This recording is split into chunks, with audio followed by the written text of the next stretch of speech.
منابع ارزشمندی که در کشورمون هست و همه از بودن اون باید خبر داشته باشیم. و طلای انجیلک زاهدان پنجتا که گفتم معادن در کلاس جهانی هستند. وقتی میگیم کلاس جهانی یعنی میزان ذخیره بسیار بسیار زیاد. یعنی اگر روزگاری اراده بکنیم چاهای نفت و گازمون رو دنیا ببریم، این معادن کشورمون میتونن از لحاظ مالی مدیریت کنن. مثل خاموش کن سرب روشن کن. مرسی. آره. اینا معدن‌های سرب روی. معدن یعنی جایی که خیلی با ارزشه دیگه، نه؟ با توش کار می‌کنه. سرب خاموش کن، کروم روشن کن. کروم. جنوب سبزوار، فریمان، زمین درز سیستان، اسفندقه هرمزگان مهمترین ذخایر کروم ایران. کروم جایی هست که پوسته اقیانوسی هست. سال اقیانوسی گفتیم از کروم، منیزیم، منگنز، پوسته اقیانوسی، پروتوتتیس، پالیوتتیس و حالا نئوتتیس که کروماش تو کشور ما نیفتاده، اینم فرورانش مک شد. خاموشش کن. طلا رو روشن کن ببینیم چه خبره. طلای ترقبه، ارغش نشابور، زرمهر تربت حیدریه و زرشوران تکار. باریت رو روشن کن. مهمترین ذخایر طلای ایران. باریت یه ماده سنگینه، تو گل حفاری استفاده میشه. ماده حاجب وقتی میگن عکس رنگی از محفظه شکم بگیره، دو تا بطری میدن میگن اینا رو بخورین بعد بیود تزریق میکنن، اون همینه سولفات باریوم. خاموشش کن. آهنگ روشن کن.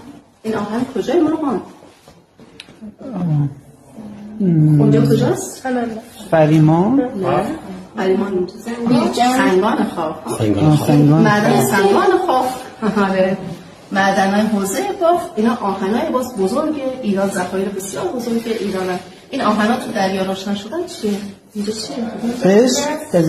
جزیره نقش نیست. این تنگه هرمز. جزیره نقره‌ای هرمز ها، همون اسکولارتایی که تو لنت هرمز استفاده میشه. اون روشن بمونه. فسفات رو روشن کن. جایی که آهن و فسفات با هم داریم معمولاً عناصر کمیاب و اورانیوم هم داریم. همه رو مطلب روشن کن. همه شما این که میگن خاک زرخیز ایران یک شعار الکی نیست. من همه معادن ایران رو به شما نشون ندادم. من به شما زغال سنگ آبدارمند، زغال سنگ طبس، زغال سنگ شمشک البرز رو نشون ندادم. من به شما سنگ‌های ساختمانی عراق، محلات و دلیجان، اصفهان، توران، پشت یزد، اون سنگ سبز روشن تو حرم هست، وارد بازار ایران نمیشه.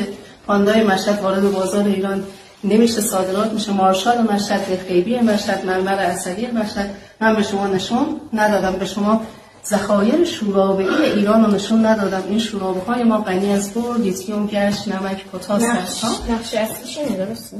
آره. این که میگن البته خیلی بیشتر